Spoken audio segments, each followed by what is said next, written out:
welcome back everyone to the fourth week of Carpool Q&A. I'm here with Pastor Tom. Yes. This is our driving Q&A video where we talk about all things to do with church planting, the theology of the church, that's ecclesiology, missiology, that's the theology of mission, and anything sort of related with that. We're on the highway, Toyota Corolla, if anyone's wondering. How you going, Tom? I'm good, mate. I'm very good. Loving Sunday, as always. Awesome. How are you doing, mate? I'm really I've never good. asked you how you're doing. I'm doing great. I love the driving. Had some concerns. I do have my eyes on the road. But People expressing concerns? Jokingly concerns, I think. You're fine. You're Yeah. fine. If they were really concerned, they pray about it. We just won't put a camera face in front way so they don't see Can't see what's going on. Just see us shaking. All right, let's get into the questions. First question. What's the biblical distinction between the universal church, God's people, the church, and individual churches? And how can we think about that? I'll throw out 4 different sort of labels which theologians use, and these are very ancient labels, and each of them refer to something a little bit distinct from its opposite. So you've got the universal church compared to the local church, and then you've got the invisible church compared to the visible church. So some people think those two pairs are pretty much the same distinction. Invisible versus visible is the same difference as universal versus local, but I think there's a helpful distinction even between those two distinctions. It is the job of theologians to make distinctions, so that's what we're doing. The universal church is the language of, again, different theologians will have different particular nuances, but this is pretty much how it's accepted. The universal church is the language of all of the believing people, all regenerate people across all nations that are currently alive on earth right now. So everybody who believes. Not all of the elect who are currently alive, because some of those are currently unregenerate, but the universal church is all true believers across the world at any given period of time, right? I would say that the universal church does not include those in heaven, because it's not so much the church. They are now with Christ in a distinct way. So that's universal church. Local church then is the local bodies of churches. This is the way that you mostly, I haven't counted the verses for and against, but this is mostly how you see Paul talking, the language of the apostles talking about churches. Right. They mean individual local churches. That's definitely what we see in Revelation 1 and 2 when Jesus is speaking to the church of. He's speaking to a church in a local area. There's 7 churches that he's writing to. A lot of the New Testament epistles are written to certain churches, and so that's the language of a structured, organized group of people. So the confessions will say all those who are part of the universal church should find and join themselves to, in submission under the leadership, the local church. So there's no such thing as the leadership of the universal church, unless you believe a Catholic kind of doctrine, right? There's no way to submit to the elders of the universal church. That's very nebulous, and it really is not very functional. It's just the idea that we're all joined together in Christ across, despite not knowing each other and being in different languages and all of that. It's the broad picture. Local is really where it comes down in a Christian's life should belong to. And that's where church membership applies. So some people will say, well, I don't believe in church membership because I believe in the universal church. I'm a member of the universal church. Yeah, well, so is the person who never goes to a local church. And that really means nothing. It's so nebulous, it means nothing other than to say, I believe in Jesus. That's all that it means to be in the universal church. Then you get the other category, which is visible versus invisible church. And this is not relating to space and locale, but rather relates to the professing Christians versus the true regenerate Christians, right? Yeah. So invisible does not mean you can't physically see them because they're all over the world. Invisible means the truth of the matter is actually only visible to God because he only sees the soul of man. He only sees the spirit. He knows the heart and the mind, whereas all we see is the outward appearance. So for example, somebody believes in Jesus Christ on the street, An evangelist told them that Jesus believed the gospel. They are now a member, or they are now a part of the invisible church. The one of God's globe, people. yeah, one of God's people. Now again, this spans ages. The invisible church is throughout all time, including those in heaven, if you want to use that language. Some do, some don't. But all people across the world at the moment who believe. But they have not yet joined themselves to a local church. They can still, in some sense, be spoken of as being a part of the visible church if they're claiming to belong to Jesus, right? Yeah. Now they go along to a church and they hear preaching, they like the church, they meet the people and they say, I'm going to start going here, I'm going to start worshiping here. Now they are a part of the visible church. They belong somewhere. And we say visible because from the world's point of view and from other Christians' point of view, they can look and see a physical group of people gathering, living their lives, loving each other, speaking certain things, doing certain things as the visible manifestation of the church. Now here's where the categories really matter. Somebody, maybe this Christian has come along and he's refused to give up his fornicating relationship with his girlfriend. He doesn't repent of it. He's holding on to it. He knows he should repent, but he's really struggling. He says, stuff these Christians, they're so judgmental. I'm going to have a relationship with Jesus on my own and my girlfriend. So he gets put under church discipline and kicked out of the visible church. This is where Jesus says, treat this guy like a tax collector and a Gentile. Treat him like a non-Christian. Treat him, because he's outside of the visible church, intentionally put out of the visible church, treat him like he's not in the invisible church. But we know you can be in the invisible church, but outside of the visible church, right? And then in time he repents and comes back. Now he's a part of the visible church as well as the invisible church. So, yeah, that's the language that we use, and it just helps to distinguish between. You can look at a body of believers and go, maybe you're thinking of the whole membership, 100 Christians in membership at a church. Statistically, it's likely that there is people a part of the visible church that are not a part of the invisible church, false converts. And so church discipline is that, and church membership is that way to weed out and deal with people in the visible church who are living in a way that is outside of their profession to be in the invisible church, and so they're put out. So as Baptists, we one of our beliefs is that we want the visible church and the invisible church. We want the visible church to reflect and correlate to the invisible church as much as possible. We don't want the local church to reflect the universal church as much as possible, because that would just mean getting everybody into one church. That's impossible. But in terms of the visible, invisible, we believe in a pure church. Paul expects churches to be a pure membership as much as possible. Of course, everybody gets it wrong. Even Paul missed people's false conversions. There are Judases in our midst, but as much as possible, a church should strive to have the visible church representing the same membership that makes up the local invisible church. Yeah. Awesome. So asking more specifically about membership, so church membership in the visible local church.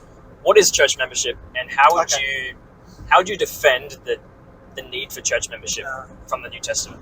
Well, we can sort of stick on the same theme we were just talking about in terms of visible and invisible, and local and universal. The kingdom of God is firstly a spiritual covenantal kingdom, which has implications on, especially eschatologically or in the end times, it will have immediate implications on the created world, right? The kingdom will include a redemption of created order. And I think in time, as a secondary effect of the spiritual kingdom, there will also be a social implications of the kingdom, right? People live righteously, society changes. But in the first instance, the kingdom, as Jesus teaches us, is not of this world. It's not a kingdom that can be traced through genealogy or through race or through birthright. The kingdom of Jesus is one that is entered invisibly and spiritually. Okay, so John 3, no one can enter the kingdom unless he be born again. You can't see the kingdom unless you've been spiritually born again. What does that imply? Well, that it's physically invisible. There's no physical manifestation except for the people that belong in it. Right? If you have to be spiritually born again to see it, it's obviously not physical. So it's a spiritual kingdom. People spiritually and invisibly enter it. That's what we call the invisible church. All kingdom people are in the invisible church. And there's no way to gauge or guess or tell who is in the kingdom except for their profession. Their profession of faith in the Lord Jesus Christ is what identifies somebody as being in the kingdom, right? Yep. The question then becomes, if there's not something above that, something more objective to be able to say, is that profession real? Then how helpful is it how can we really know who's in the kingdom? Because of course, if I said, hey, everybody in the Roman Empire, everybody who's a Roman citizen gets all these perks. By the way, who's a Roman citizen? I'll just take your word on it, and everybody puts their hand up. Okay, you all get to represent Caesar. You all get the perks. You all get the pension. You all get the money. Already in the New Testament, you see that Jesus desires a pure kingdom, and the apostles expect pure churches, like we were just talking about. So now the question becomes, okay, if the only way of knowing who is in the kingdom is people's professed belief in Jesus Christ, what standard is there to be able to tell whose profession is legitimate, right? What if a satanic, Jewish, Roman put their hand up and went, hey, look, I've got a weird background, but I believe I'm in the kingdom also. It's an invisible kingdom. How can we tell? The answer is church. The answer is church discipline, which implies church membership. Church discipline implies church membership. Exactly. The answer to how do we know whose profession really qualifies them as being in the kingdom is the eldership, who have the teaching ministry, which are the keys of the kingdom. They open and close spiritual matters, but they loose in heaven through church discipline, is loosed on earth through church discipline, is loosed in heaven. What is bound on earth through church discipline is bound in the spiritual matter places. Or, if we want to put the language of church discipline and the teaching ministry of the elders and the ruling ministry of the elders together, we can just say the structural, organized institution of the local church. That's the answer to how do we know who's in the kingdom.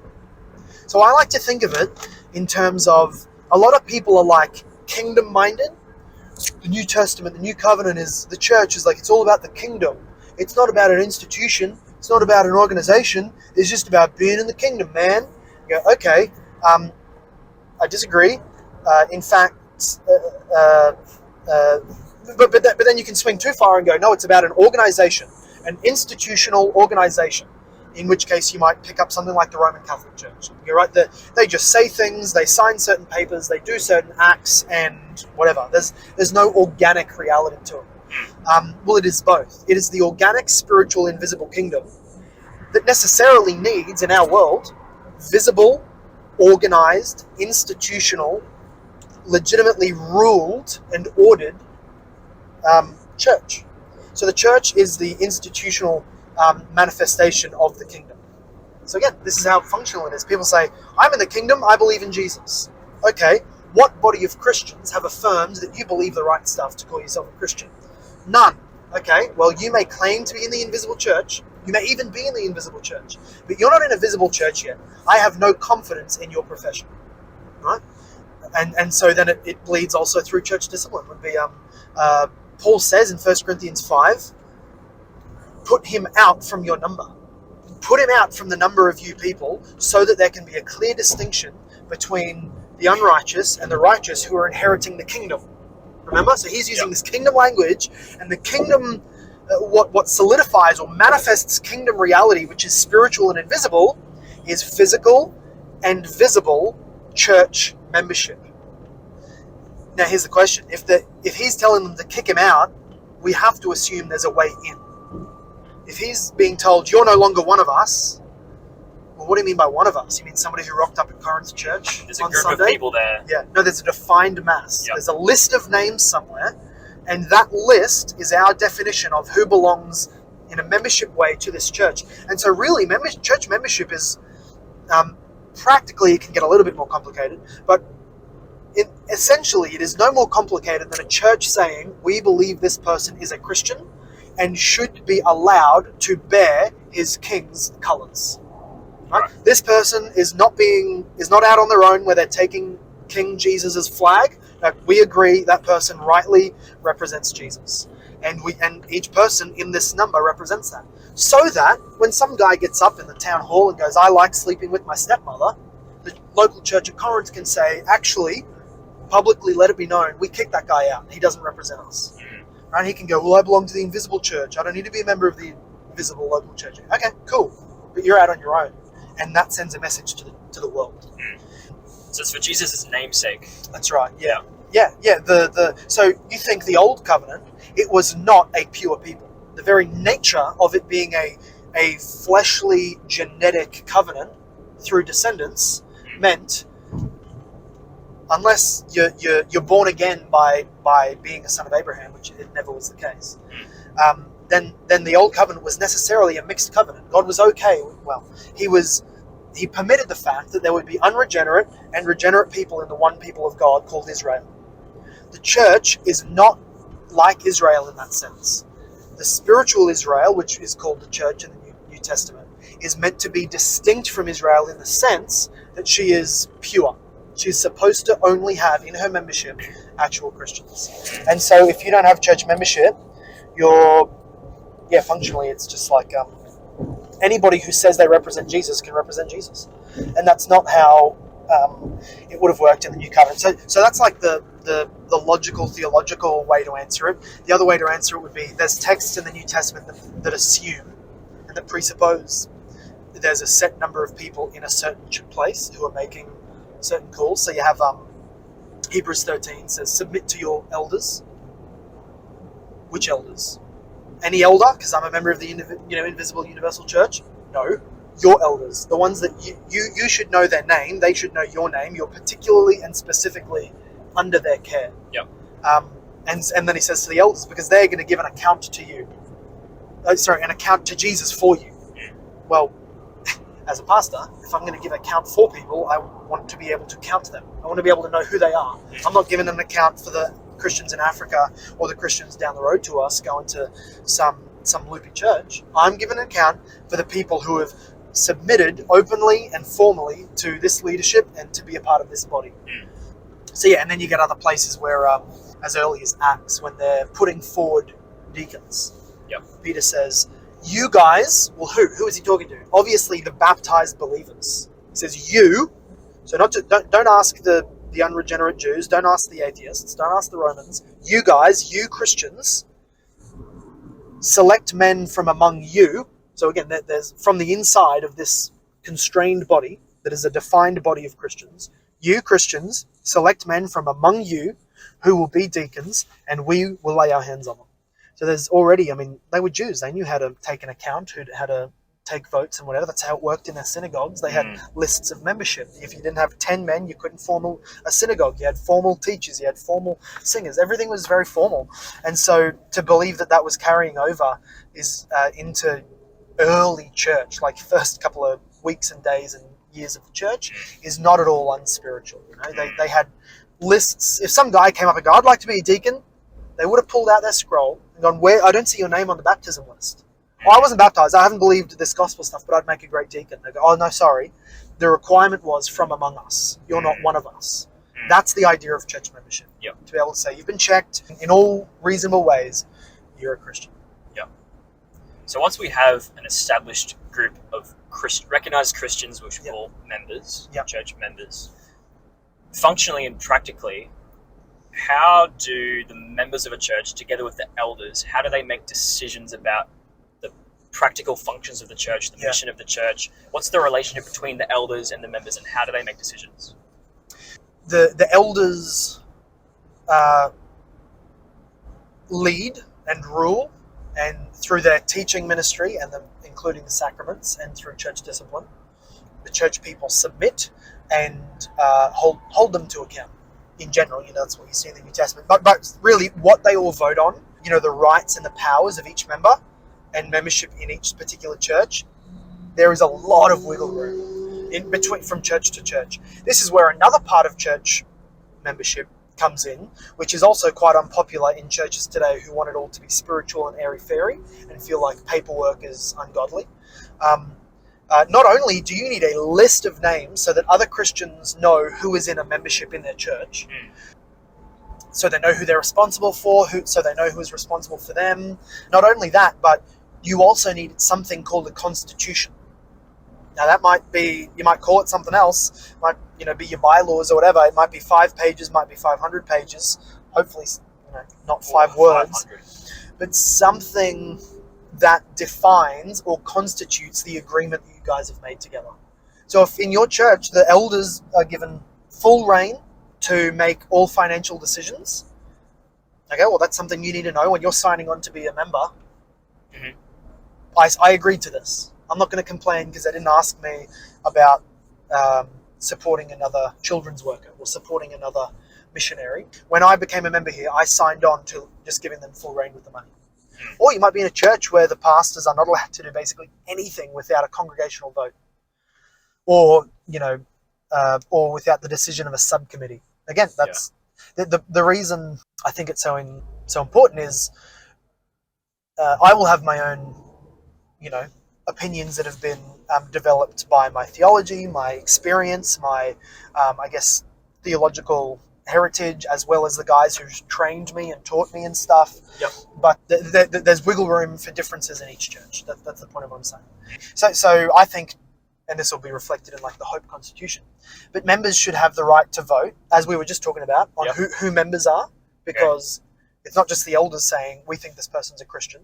Mm-hmm. It's the body here agrees that that person is fit to be a member of the body. They're a part of the body, therefore we'll just vote to recognize that. They're a part of the invisible body. We're voting to make them part of the visible body. They get to bear our name. They should also vote on significant financial decisions. Staff members, wage increases, sending a missionary, buying a building, things like that, because the church has no money. The church's money is the members' money that is given. So in other words, if you told people without a vote, hey, we're supporting 3 new pastors, they're all going to sit around and do nothing and have coffees, but 3 full-time pastors, oh, and by the way, they're all my younger brothers. You'd go, oh, well, that's cool, but I can just stop giving. Or if they don't stop giving, they just keep giving the same amount, and they never prayerfully thought about, oh, we're thinking about increasing our budget, that means increasing giving. Yeah, you know what? I'll increase it. They just keep giving the same amount. Now the church is, hemorrhaging money because the members didn't enter into that decision. Yep. Plus, in terms of a leadership matter, your leaders as shepherds should always want the people in agreement with what you're doing. You shouldn't have to try and force financial decisions on them or big decisions like that on them. You want them to be in agreement with you and going, yep. And that enables you to go, when you're like, when you say, hey, we're not able to support our missionary this month, you guys voted, this was a body decision, the body's got to supply. Yep. And of course things like officers, so the deacons and the elders. The elders should be able to veto it. Somebody puts their hand up, I think Bob should be a deacon. Yep. I think we talked about this. Yeah, last week. Oh, okay, yep. I won't repeat it. So that's pretty much what I think. Members and elders sort of work together to do that. I'll also say, I think, just like a constitution, also things like a vision and a mission for a local church. Again, it sounds a bit, pragmatic or seeker-sensitive church style. It's not really. Functionally, every church needs one. What do you want to see occur? What am I giving my money towards? Well, we just want to stay the same size and be just be a bunch of friends. No, that's lame. We're trying to extend the kingdom in this area and plant this many churches in a certain amount of years. Cool, I'm behind that. What sort of church are you? Oh, we don't like labels. All right, you can not get. I don't want to belong here because what am I joining? What is this? Yeah. What? If you don't define it, you're not one. This is what people think. We don't put labels on things because we just want to be one. We want to be unified. One what? If you don't define it, you're not one. Who are you? You're just a conglomerate flemball. Like there's no definition about what you are. You're just a one.